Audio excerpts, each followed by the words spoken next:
Innalhamdulillah nahmaduhu wa nasta'inuhu wa nastaghfiruh wa na'udzu billahi min shururi anfusina wa min sayyi'ati a'malina man yahdihillahu fala mudilla lahu wa man yudlilhu fala hadiya lahu. Asyhadu an la ilaha illallah wahdahu la syarika lahu wa asyhadu anna Muhammadan abduhu wa rasuluhu la nabiyya ba'dahu. Bapak dan Ibu jemaah salat Isya dan salat tarawih kemuliaan Allah, sejatinya pada malam hari ini yang terpilih untuk menjadi imam tarawih dan khutum adalah Bapak Ustaz Sultan. Pukul 18.29 beliau mengabarkan bahwa ada urusan mendadak di Depok, kita doakan bersama-sama semoga urusan beliau diberikan kemudahan Allah Subhanahu wa taala dan diberikan kelancaran. Amin ya Allah ya rabbal alamin. Bapak dan Ibu jamaah salat tarawih yang dimuliakan Allah, ketika saya pertama kali menyampaikan kultum di masjid ini, saya tidak akan bosan-bosannya untuk menyampaikan dua hal. Yang pertama, saya ingin mengingatkan kepada Bapak dan Ibu sekalian bahwa ada kabar gembira buat Bapak dan Ibu. Doa kita dijawab Bapak dan Ibu. Kita hadir di tempat ini hari ini karena ada doa yang berkesinambungan yang kita bacakan mulai bulan Rajab, bulan Sya'ban, bahkan mungkin sampai hari ini, dan Allah mengabulkannya kepada kita. Allahumma barik lana fi Rajab wa Sya'ban wa ballighna Ramadhana wa hasin maqasidana. Sejak Rajab kita ungkapkan, kita ucapkan, kita lantunkan doa itu. Hari ini kita sampai di bulan Ramadan, itu artinya doa kita saat itu dikabulkan oleh Allah Subhanahu wa taala. Dari doa yang dikabulkan ini kita harus belajar. Kalau doa di bulan Rajab kemarin kita diijabah oleh Allah Subhanahu wa taala, kira-kira apa yang sebenarnya kita lakukan selama Rajab, Sya'ban sampai Ramadan ini sehingga kita dikabulkan doanya oleh Allah Subhanahu wa taala? Untuk doa-doa ke depan, lakukan seperti apa yang kita lakukan semenjak Rajab. Apa yang kita lakukan dan apa yang kita lakukan sehingga Allah Subhanahu wa taala mengabulkan doa kita. Yang kedua, yang ingin saya ingatkan kepada Bapak dan Ibu sekalian, ya, kalau hari ini kita sampai di bulan Ramadan tahun ini, pastikan bahwa Ramadan tahun ini lebih dekat kepada kematian dibanding dengan Ramadan tahun yang lalu. Kalau Bapak dan Ibu sekalian diberikan jatah umur 60 tahun, tahun ini, tahun 2026 ini berusia 55 tahun, berarti jatah umurnya tinggal 5 tahun lagi. Sementara kalau tahun kemarin tinggal 4 tahun lagi. Sementara tahun yang lalu jatah umur Bapak dan Ibu tinggal 5 tahun. Tahun depan kalau masih ada umur, tahun 2027. Sementara mungkin usia Bapak dan Ibu adalah sampai dengan 2030, maka hanya tinggal 3 tahun lagi usia Bapak dan Ibu. Masih mending kita masih bisa sampai 2030.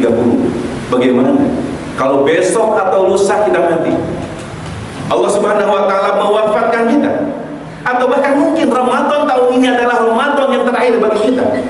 Apa yang harus kita lakukan untuk mengisi Ramadan tahun ini seandainya Ramadan tahun lalu, tahun depan tidak akan kita lalui?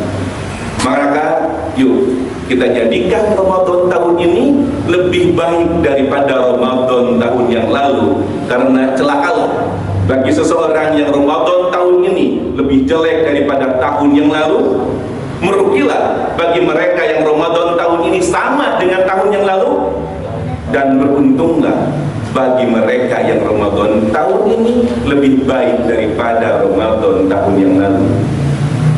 Tidak usah muluk-muluk kita mencari indikator kebaikan, indikator baiknya Ramadan yang kita lakukan pada tahun ini.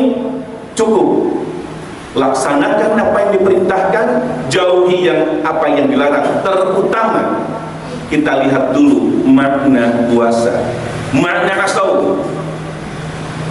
As-saum huwa al-imsaku anil muftirati min tulu'il fajri ila ghurubi syamsi bisyurutin mahsusatin.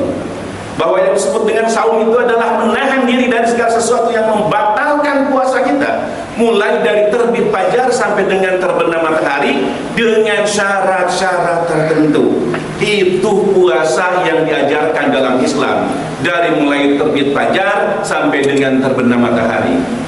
Jika di masa lalu di antara bapak dan ibu ada yang puasanya sehari semalam, 2 hari 2 malam, 3 hari 3 malam, atau 40 hari 40 malam, seperti puasanya Brahma Kumbara dulu, yang mungkin masih ingat dengan sandiwara radio Sol Sepuh, saat Brahma Kumbara menyelami ajian serat jiwa dan lampah lumpuh, dia puasa 40 hari 40 malam. Brahma Kumbara boleh puasa seperti itu karena Brahma Kumbara disebut agamanya Hindu. Kalau kita seorang muslim tidak dibenarkan berpuasa sehari semalam. Puasanya harus mulai dari terbit fajar sampai dengan terbenam matahari. Ya.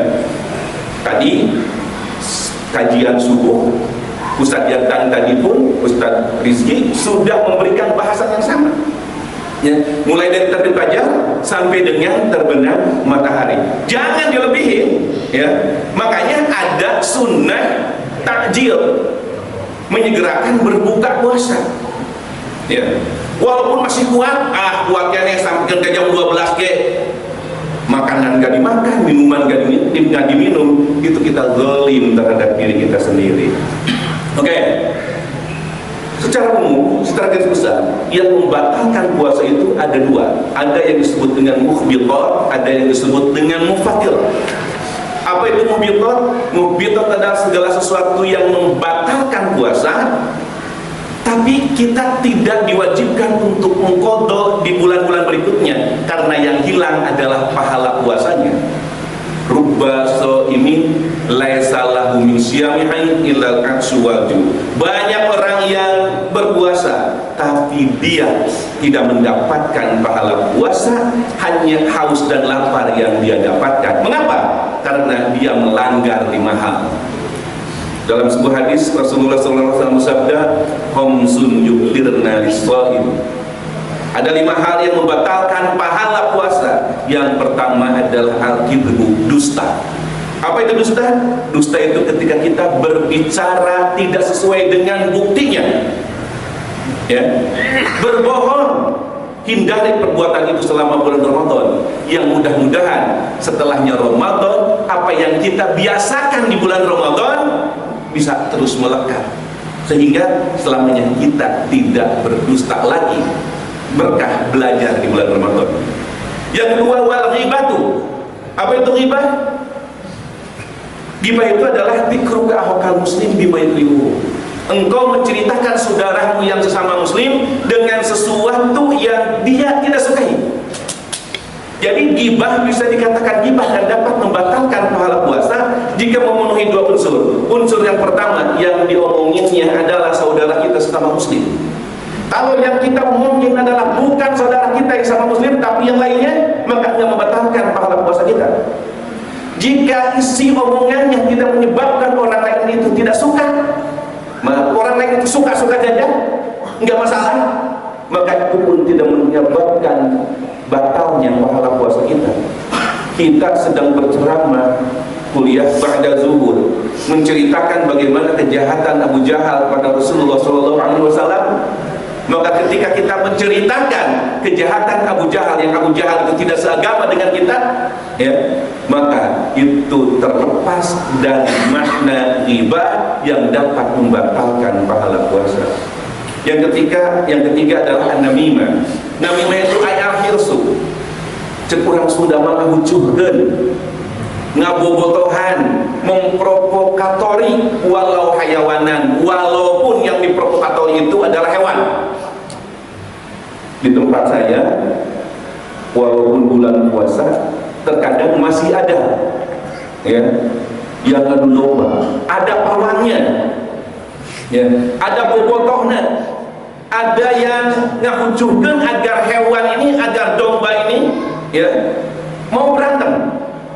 Jangan kan ngadu domba, ngadu jangkrik saja. Di tempat saya ada bobotohnya, ada pawangnya, apalagi ternyata tahu seperti apa caranya. Yang jelas ketika dia ngomongin sesuatu, jangkrik itu bisa berantem, domba itu bisa berantem. Nah, dilakukan di bulan puasa, walau hayawanan al-hirtu ay al-gibatu, bisa membatalkan pahala puasa kita.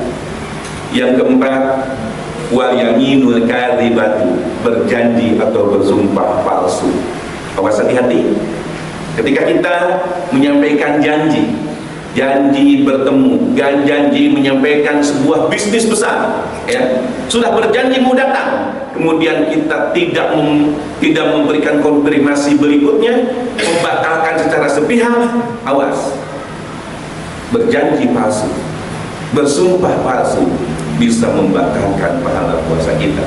Yang kelima, an-nadru bisyahwah, memandang dengan penuh nafsu, ya, walaupun terhadap istri sendiri, walaupun terhadap suami sendiri. Jangan sampai itu dilakukan. Mengapa? Karena bila kita melakukannya, jangankan lebih dari sekedar memandang, baru memandang saja itu bisa membatalkan pahala puasa kita. Maka kudu lebar karena puasa kita. Jangan sampai puasa kita hancur, kita tidak mendapatkan pahala apa-apa gara-gara perbuatan-perbuatan yang kita lakukan yang 5 tadi. Yang kedua, dalam mufakirat, insya Allah kapan-kapan kita bahas tentang mufakirat. Cukup yang mubitot saja karena judulnya juga kultum, pukul utus 7 menit, maaf, kuliah 7 menit. Itu saja yang bisa saya sampaikan. Wassalamualaikum warahmatullahi wabarakatuh.